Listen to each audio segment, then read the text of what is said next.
Hai semuanya, apa kabar? Saya harap semuanya baik-baik saja ya.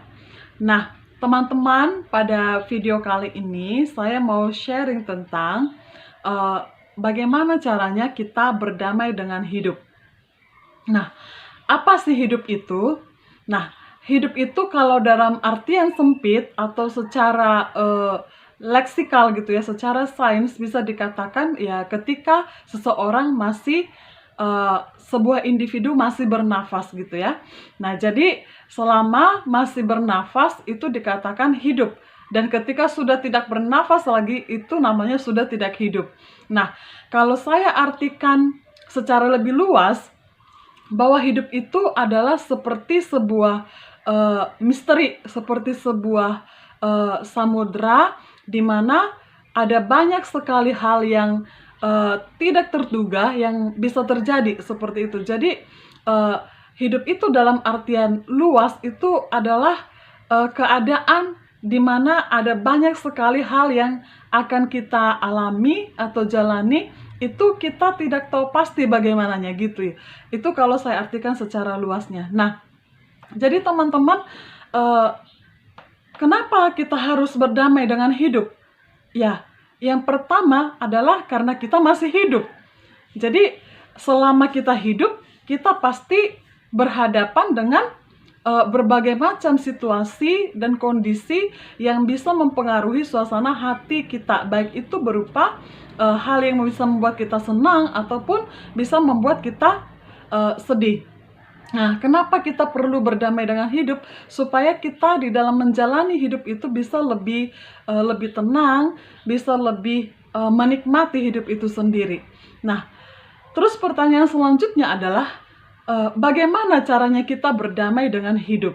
Nah, teman-teman, kita harus sadar bahwa kita itu adalah manusia. Nah, selama kita manusia, selama yang namanya manusia pasti terbatas, ya. Manusia itu pasti terbatas. Pasti tidak bisa melakukan segala hal atau tidak bisa mendapatkan semua hal yang dia mau, ya. Jadi yang namanya manusia itu pasti mengalami keterbatasan.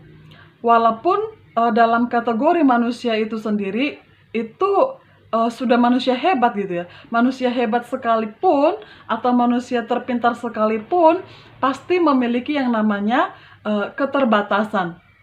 Contohnya saja teman-teman, siapa yang tidak tahu orang-orang Amerika ya?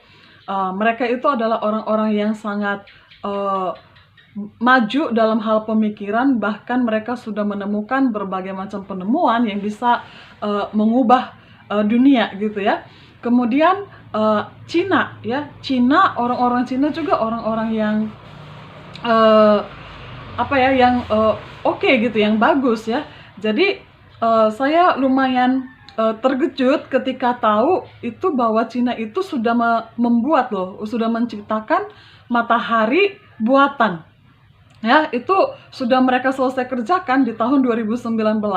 Jadi Cina itu atau orang Cina mereka sudah menciptakan matahari buatan di mana matahari itu 10 kali lebih panas dari matahari yang ada sekarang. Jadi saya nggak kebayang ya, sedangkan matahari ciptaan Tuhan ini saja ketika suhunya kalau saya cek di HP itu sekitar 30 derajat ke atas gitu ya, masih di bawah 36 gitu, itu udah panas sekali gitu. Nah, saya nggak kebayang kalau misalnya matahari buatan Cina ini yang panasnya 10 kali lipat, saya nggak ngerti bagaimana lagi panasnya itu ya.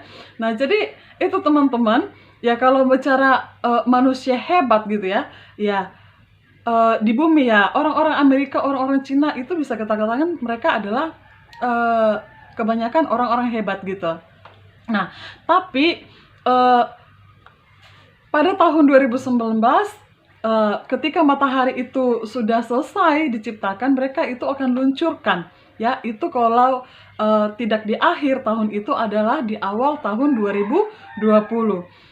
Tapi ada hal yang menghentikan peluncuran itu apa? Yaitu terjadinya satu kasus virus ya, virus corona yang muncul di Cina pada saat itu. Nah, ketika itu masih pemberitaan gitu ya, kita ada sih yang bilang itu di TV itu bahwasanya apa namanya, penyakit zombie gitu ya, kayak zombie gitu loh. Maksudnya karena apa? Karena mungkin melihat perawat-perawat itu harus sangat menggunakan APD gitu untuk melindungi mereka dari virus yang kecil itu. Nah, virus itu teman-teman berukuran sangat kecil, itu hanya bisa dilihat dengan mikroskop, dan itu pun mikroskop khusus gitu ya. Jadi tidak kasat mata, makanya kita nggak bisa lihat gitu. Tapi nyata. Nah, yang saya mau katakan adalah sehebat orang Amerika, manusia-manusia Amerika, dan sehebat manusia-manusia Cina, mereka tetap terbatas. Nah, bahkan sampai virus itu tadi, karena tidak bisa ada yang cepat menyelesaikan masalah itu, sampai virus itu bisa menjadi pandemi, seluruh dunia merasakan gitu. Dan orang-orang terpintar, manusia-manusia terpintar di dunia sekalipun tidak bisa menemukan obat yang mujarab untuk menghentikan virus itu. Nah, tapi mungkin kita bilang, tapi kan sekarang ada ada vaksin. Nah, vaksin itu bukan obat. Vaksin itu hanya sebatas untuk memperkebal daya tahan tubuh kita gitu, memperkebal tubuh kita, sehingga harapannya ketika virus itu misalnya kena di kita, maka imunitas tubuh kita itu sudah lebih kebal sehingga mengalahkan virus tadi gitu. Nah, bukan obat. Kalau misalnya itu adalah obat dan itu mujarab, artinya dunia sudah harusnya stop dari yang namanya virus, tapi kenyataannya masih banyak yang berjuang. Bahkan Amerika pun sampai saat ini masih ada berjuang. Meski mereka sudah melepas masker, tapi di luar ruangan, tetapi di dalam ruangan kan mereka masih tetap harus mengenakan masker gitu. Nah, jadi mereka tetap harus menjaga jarak. Nah, sementara Indonesia ya masih bergumul dengan itu, bahkan negara-negara lain juga masih sedang bermasalah dengan masalah virus itu gitu. Nah, jadi teman-teman, yang mau saya katakan adalah bahwasanya sehebat-hebatnya manusia, sepintar-pintarnya manusia, itu pasti namanya memiliki keterbatasan. Nah, ini adalah contohnya gitu.